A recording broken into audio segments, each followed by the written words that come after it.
Hey guys, what if here? Welcome back to NASCAR 2003 for race 35 or 36. We're going to Phoenix, the penultimate race of the 2002 season. Obviously, we've officially, probably since even last race or race before then, we've mathematically clinched our championship. So that is accomplished. The only thing that's interesting now is watching Jeff Gordon completely fall apart. I mean, he went from being second in points down to third, and then with his DNF last race, put him down to sixth. And in potential of losing that to Stewart. Stewart runs really well, but yeah, just kind of a fall from grace with Jeff Gordon this season. I mean, I had no other real word to describe it. Paint scheme, it's the whoever made Sharpie Ford for the last time of the season. Not really the last time in this Thunder saga, because Thunder 04 I think has that scheme as well. So, but the last for this game. There's really not a whole lot else to show, so let's just get into it. Thank you my Tier 2 Patreon people, as well as my YouTube members support channel. Personally get early access videos like this, as well as channel emotes for my live stream. Thank you as always for what you guys do. It's always appreciated. Let's get into Phoenix and see what happens. So car setup, just default like usual. This track's fun to drive, so I think we're going to have a pretty entertaining race. So, yeah, I don't know. Again, let's just get into it. Let's see what happens. Joe Moore and Barney Hall from the beautiful Arizona desert at the 1 Mile Phoenix International Raceway for today's Checker Auto Parts 500K. Tell us more about this unique track, Barney. Phoenix does make for some interesting racing because no two turns are the same. It's a wide track and pretty fast. Some even call it the world's fastest 1 mile oval. We should get our share of some exciting action out there on the track today. Bobby Labonte has a solid top 10 spot in the standings so far. Yeah, he needs to focus on this race. A poor finish can quickly bounce you out of the top 10, but a win can gain you several positions, might even put you in the top 5. We'll see what happens. Terry Labonte has been called the Iceman because of his cool demeanor under pressure, but maybe the nickname Iron Man is more appropriate. You know, that's right. Labonte set a record for consecutive race starts with 655. That's over 20 years without missing a race. Kurt Busch has a string of top 5s going. Well, his team is real excited about their success so far. In fact, I believe they'll have another top 5 race as long as he keeps his car out of trouble. For the land of the free and the home of the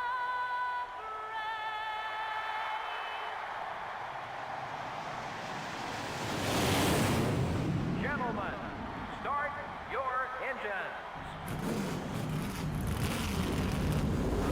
Nice introduction. I forgot Bobby Labonte's top 10 in points. It must have just happened, or the game's lying. I mean, I truly don't know anymore. Bobby Hamilton, alternate scheme, I like that. I think there was somebody else, too, that had an alternate scheme as well. I'm not really sure. It might be Bobby Hamilton. I'm not... I just said Bobby Hamilton. There's somebody else. I think maybe it was Ward Burton, Johnny Benson. I don't know. But either way, 31 laps. Phoenix... Well, obviously compared to Thunder 02, it's miles better in terms of how it drives, but kind of a Phoenix thing is the AI, for whatever the reason, pit later than normal. Great first lap by me, by the way. Great first lap and great first corner. I mean, it really could not have gone any worse. But, yeah, it's just, I don't know, weird that they pit so late. I don't know why they do that. That's a lot of spots gained that corner. And that's kind of similar to Thunder 04. Turn 3, we just gained a lot of time through there. I don't know why. They just check up early. Yeah, it's... I think the worst... I think the thing that hurts me the most is going from, like, Heat 4 or 5 and then going to this is such a drastic change in how it drives. So it takes a little bit of adjusting. Which is why I do practice races, to reacclimate myself. Like, getting my body chemically aligned to train myself with this game. Because I need it. But, yeah. Handles fine. It's nice to go through the field. I think the emulator is chugging in the freaking... going in the corner. So, that just adds an extra layer of frustration to it. Bobby Labonte... or Terry Labonte's in an alternate scheme. He's in his 2001 car, so that's cool. So, yeah, not really sure when to pit, because you could almost go, like, 20-25 laps out of the 31. So would it be better to pit early, better to pit later? I'm assuming just to pit early is the ideal strat. So, I guess that's the plan. From what I saw in practice, it was kind of like a classic Thunder 03 track where, well, I guess the ideal situation is it was challenging. It wasn't like a race where I dominated and won or anything. It just seemed like a pretty okay balance. So I'm expecting that today. Or if we do get the lead, maybe it's like really late in the race or something along those lines. But for now, it's just fine. Good around the turn 3. Steve Park's going to give me the bottom lane. That's very easy. Just like how Steve Park is easy in 2002. I don't know. Was he to pass? I don't know. We're trying to make some kind of Steve Park's career decline joke, but none of that worked. Turn 1, this game just apparently does not like it. That's like the 3rd time it's chugged entering the corner. At like the worst time, too. My computer just continues to just get worse as the years go on. And I don't have like $2,000 to just throw in. Nor would it be really worth doing that now, since this is more of a part-time thing. So just kind of have to deal with it. Or I could just, you know, hook up my PS2 and do it that way, I guess. But I would almost have to like relearn to play the game, because I'm so used to playing it on the Xbox One controller. And I never could get used to the analog sticks and how that worked. It just never felt comfortable, so I'd always use the D-pad. Which that alone, just saying that just sounds insane, but that's how I did it. And I made it work. But yeah, anyways, we're 21st. We're gaining spots. The field's, I don't know if I can say it's really thinning out, but it feels like it's getting easier to make passes. Maybe it's true. I don't know. But I didn't even pay attention who was even on pole. I was just so focused on alternate schemes and Bobby Labonte's point finishes or something. But again, that's an amazing 3 and 4. That's a lot of spots gained too. So yeah, that corner is just a very big friend of ours in this event today. Inside Newman, I guess turn 1 ain't that bad either. Just we don't gain the levels of speed or just interval time compared to 3 and 4, or at least the entry 3, because we could just do this and gain 3 spots like nothing. So yeah, that's a big savior. Mike Skinner's weirdly up here in the top 10. That's just strange, but it's okay. Bobby Hamilton's up here too. I didn't even notice that, but it's okay. We got turn 3 to bail us out on any type of trials or tribulations that the AI were giving me, and just passed them all like they're butter. I don't know what type of analogy that is, but it's easy like butter, I guess. Or maybe putting butter on like toast is really hard. Maybe it would be if you don't have arms. Any no-arm fans out there? I don't know how you would type. I guess it would be easy to type if there's just a bunch of just jumbled up text. And I guess that would be my no-arm fan base, but I haven't seen them, so I don't know where they're at. But either way, we're 8th. Jimmy Spencer's running good. That's not. And it's fitting too. It's Phoenix. Are we gonna have problems here? Are we gonna? I mean, we're gonna be going into turn 3, so we'll probably pass it no problem. So I don't think there should be any issue. And there isn't. Beautiful. That's how it should be. It never ceases to amaze me, just the speed we gain in turn 3. Whatever our interval is in 1 and 2, we gain what feels like half a second just in that one corner alone. I don't know, but it went from 4.3 last lap to 3.5. That is 0.8 of a second difference. We didn't really nail that corner as good as it could have been, but that is, damn, we're fast. We need the pit crew to do like normal things. I think this race win could potentially be ours. No, he's not, crew chief. Leave it to Ricky Rudd to throw me for a loop and literally trick me. So, yeah, that's annoying. But either way, whether Ricky Rudd's going to try to psych me out a second time, we're pitting this lap anyway, so it doesn't really matter to us. Just need to have a good in and out lap. Just pit crew, not do anything stupid. Don't speed even. Don't do that either. Probably could have gone faster. But it's okay. 4 tires and fuel, out and away. And the pit crew get a 17.2. That's, I think, a second off. Half a second off from that. So, that's not great. But we are having a massive undercut on the field. And the car seemed... Oh, don't hit the curb. That was just bad timing, but... Yeah. That's like the only thing we have going for us is the juicy undercut. Ryan Newman did the Ricky Rudd thing and just said psych.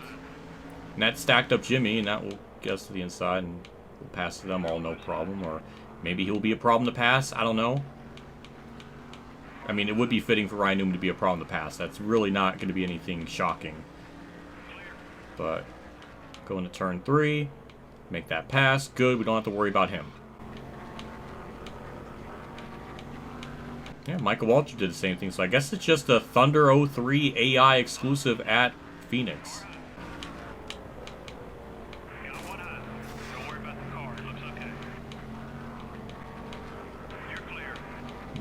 But we passed Waltrip. He did the same thing a second time. We ran into him a little bit, so bit of a uh-oh spaghetti-o there, but that's like the only major car contact I did all race, so I'm proud of that. Well, except for lap 1, but either way, the car is in good shape.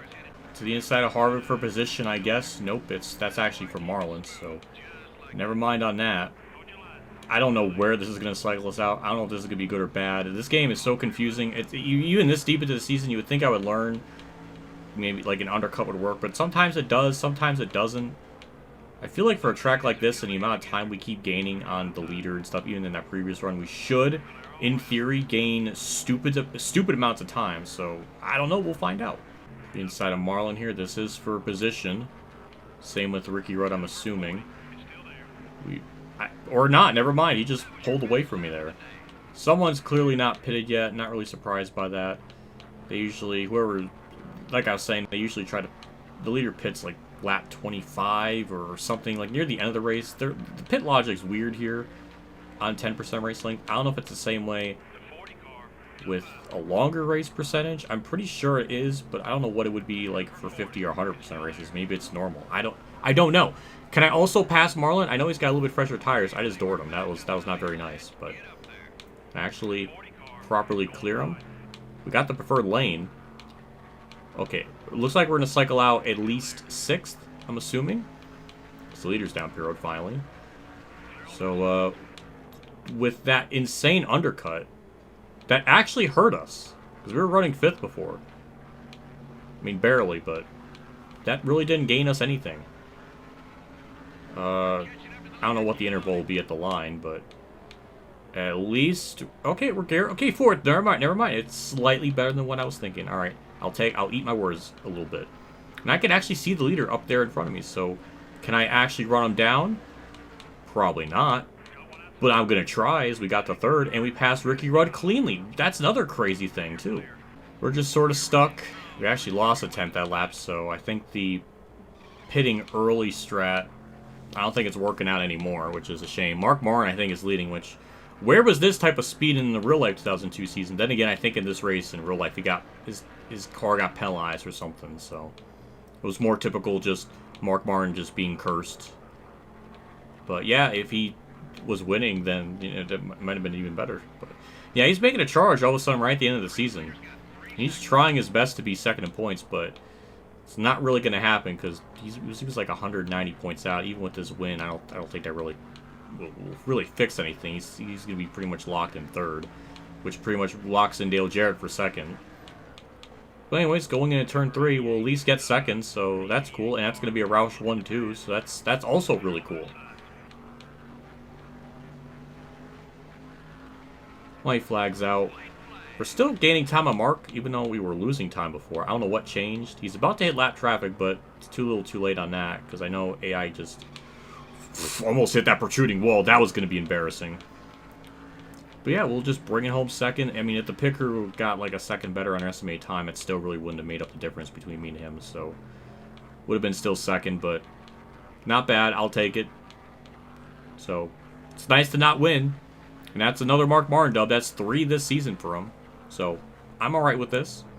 And Robbie Gordon's 6th. I'm happy to hear that. We'll take a look at the finishing results here. Mark Martin dominated, led 27-31. Good lord. So the other 4 were people during pit side. It was okay, Robbie Gordon. That answers my question. Yeah, Robbie Gordon, good finish. Dale Jr., Harvick, Bobby Labonte, another good run. Jamie McMurray, 10th. And Jeff Gordon just continues to embarrass himself in these final couple of races. Jimmy Johnson, another not really a great finish. But Jeff Gordon, that's another just big question mark. And Stewart finished ahead of Gordon somehow. What is wrong with Jeff Gordon this season? Did he DNF? I have not seen him. He DNF'd. His late season collapse is unbelievable. I mean, just absolutely unbelievable. The level of luck and just nothing going his way has continued to just destroy and derail his season. That's 34 points for him. Stewart didn't even really get that good of a finish, but he's still going to gain points on him. Where did Stewart even finish? I don't know. Rusty Wallace was not really good. 106, so what? Stewart gained, 70 points on him? 73? 72? Like, he's almost there to Gordon. Like, I can't believe that. It's just so sad. But it's also really funny. And why is 10th place half a lap down? I just noticed that. What is that? Well, we're finally here. The season finale. We're able to see Homestead see that race 36 out of 36. It's weird to think we're here. But we gained 5 points on Dale Jarrett. It's something. Mark Martin pretty much locked in with third. He maybe can lose it to Dale Jr. if Jr. does really well. He's like 106 points out. Or 116, so still possible. Jimmy Johnson, probably not. Tony Stewart. So all right, I was wrong. He eclipsed Gordon in the points. Gordon's late season collapse should be like a freaking ESPN 30 for 30 type of movie at this point. I mean, it's just unbelievable. From the DNFs to just bad runs, or now another DNF. This is 2 straight DNFs. One was from a wreck. Well, one was actually... He had 2... Did he really have 2 engine failures back-to-back? Oh my god, that's terrible. That's so sad. And Bobby Labonte's no longer... Bobby Labonte was never in the top 10, so Emerin was just lying again. Because Labonte got a good finish, so he wasn't even any... Like, even if he was like 300 points out, so he wasn't even in the top 10 before. So what are they talking about? Ricky Rudd just moved himself up to 12th. He's breaking the tradition just to spite me of finishing 13th, so that's upsetting. And Rusty Wallace is going to get his outside the top 10 points finish for the first time since, 1992? Like, how has Rusty Wallace's season been that bad? I don't know. But it's happening. But, yeah, I don't know. I'm tired of thinking about this race. The Phoenix is just weird. And that's our laps led situation. Mark Martin's now second. Well, I guess he's continued to be in second, but he's actually closed in on me with that race. So, I don't know. I don't know what to say. I think we're gonna safely get out of here. Change the paint scheme for Homestead, which will be the Rubbermaid one. Which I know. He ran Little Tykes' car in real life at this track and won, and that was cute. I think the only win in that car he got with Little Tykes, so it's funny. But it's the car we're going with. So yeah. Either way, I think we're going to properly wrap up this part now. Big shout out to my Tier 3 Patreon supporters, Dave Farron, Champ 15, Kamikazegames, Bailey Carrer, Mexican Link 1986, Jason Hellman, and my name is John for support. Again, I appreciate what you guys do for my channel every single month. It does me a lot. Always goes a long ways, so just thank you for the continued support and all that good stuff. I'll see you all next episode for Homestead. Can we win? I don't know. But at least our average finish went up. It's 3.9. It's definitely not as dominant as Thunder 02, but it's still pretty dominant. We didn't get to 20 wins, unfortunately. I can't really think of any races where we maybe could have had a shot. Maybe Bristol, but that was a lot of, like... The races that we didn't get top 10s, which it's currently 4 of them, but all 4 of them were because of things out of my control. Like the pit crew. So... yeah, I don't know. So I guess there's that, but yeah, we're almost gonna damn near get 6,000 points. We're not gonna be able to get that even if we win, but I guess it is possible to get over 6,000 points. That's fun to know. Yeah, we're gonna get out of here. See you all next episode. See you all later, and as always, have a good day, everyone.